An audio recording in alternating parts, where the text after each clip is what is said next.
Okay, so welcome to Focus Private Tuitions. Achenda Ramberi from where we left off. So I want to talk about rate and collision theory. So the first thing to note here is that for a reaction to take place, particles must collide. Particles must collide. The rate of reaction is the change of concentration or amount of reactant, concentration or amount of reactant or product. So we're concerned with both the reactant and the product, the unit time. So you can calculate rate as the amount of reactant used. That could be your moles, moles of a reactant divided by the time it took.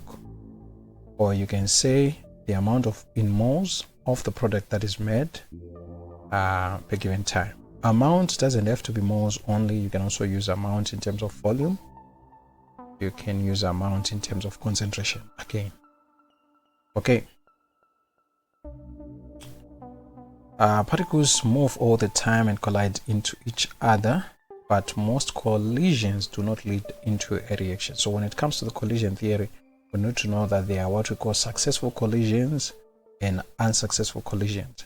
So the particles must collide according to the collision theory in the right direction. So there's a right orientation yakuti particles collide in that direction or orientation, they will react. And also these particles must have sufficient energy in order for them to react and form a product. So particles can collide and not collide in the correct orientation, or particles can collide and not have the right amount of energy, and this will not result in the formation of a product. So those are called unsuccessful collisions. So it's not just colliding, but there are conditions that make the collisions successful collisions. Right.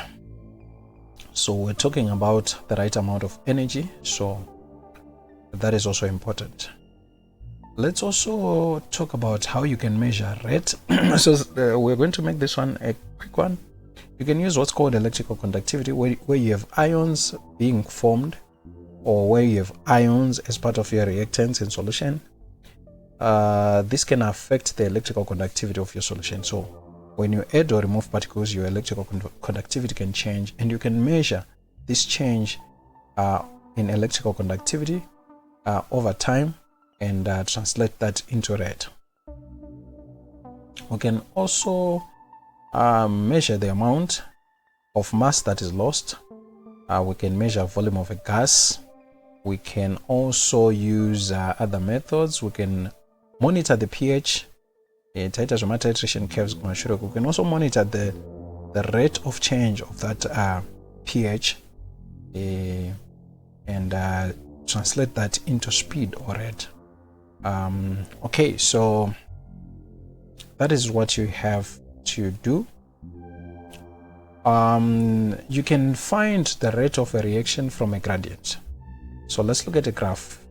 For example, if I measure the volume of gas produced over time, I can calculate the gradient there in order for me to determine my speed or rate of change. So you know that your gradient is given by what?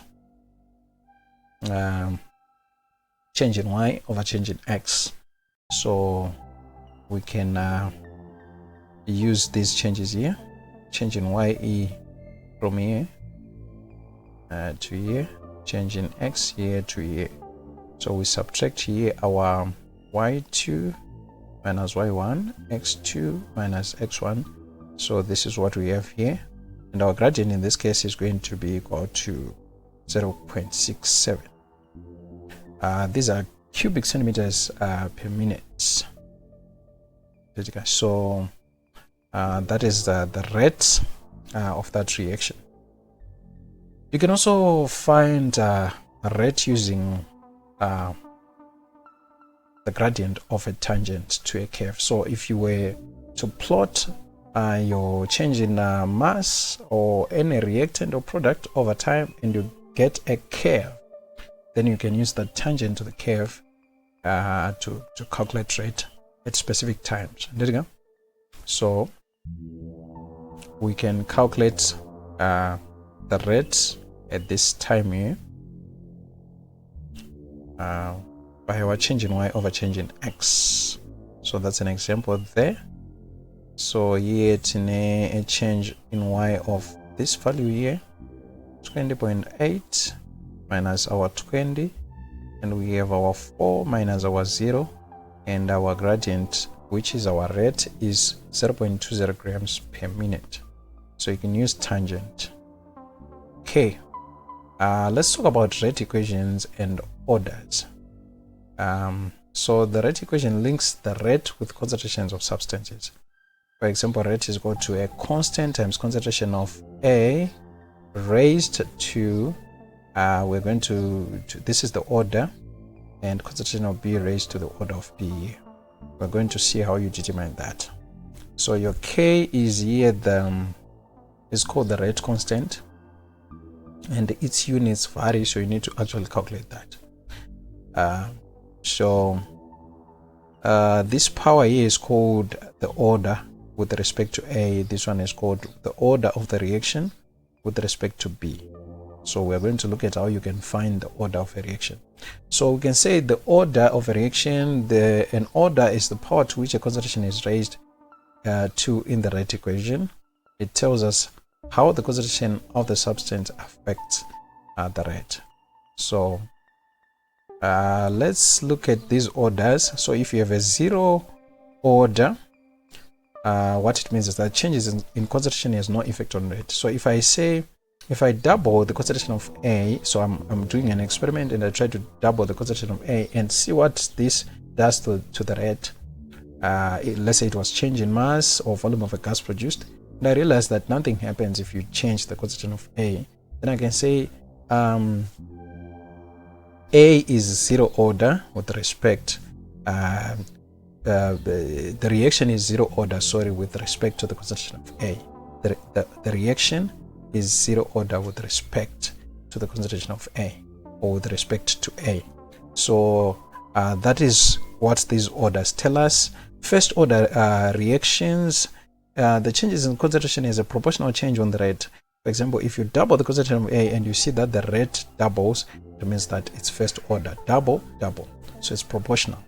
And then we have second order. Second order changes in concentration is a squared proportional change on rate. If A doubles, then rate is going to quadruple. So this is what these orders actually mean. So we're going to look at how you can determine the order of a reaction next. So you need to do an experiment in order for you to determine the rate. So you need to do an experiment in order to determine the rate. So you can't work them out by just looking at an equation. You actually need experimental information. Okay, so let's look at examples. Then we talked about the rate constant there, where we say a constant is a number that allows us to equate rate and concentration. So that constant, you also need to calculate it. So this is our constant here. The larger it is, the quicker the reaction, the quicker the rate. Okay, so we are going to look at an example where you have to actually calculate that. Okay, so let's look at how you can calculate the rate. How you can calculate the rate. So using a rate equation. So let's look at that information. The following reaction was carried out in the lab. So we have nitrogen monoxide being oxidized there to nitrogen dioxide. It was found that the reaction is second order with respect to nitrogen oxide and first order with respect to oxygen. Calculate the rate of the reaction given the concentration, that the concentration of nitrogen oxide is 3 times 10 to the power minus 3 and oxygen is 1 times 10 to the power minus 3. The rate constant is 700,000 moles squared to the power of negative 2 dm6 second negative 1. So we have all the information that we need. We just need to write our rate equation. So we are told that it's second order with respect to nitrogen oxide and first order with respect to oxygen. So we have to show that on our rate equation. The next thing is to simply substitute. So when we substitute, we are going to get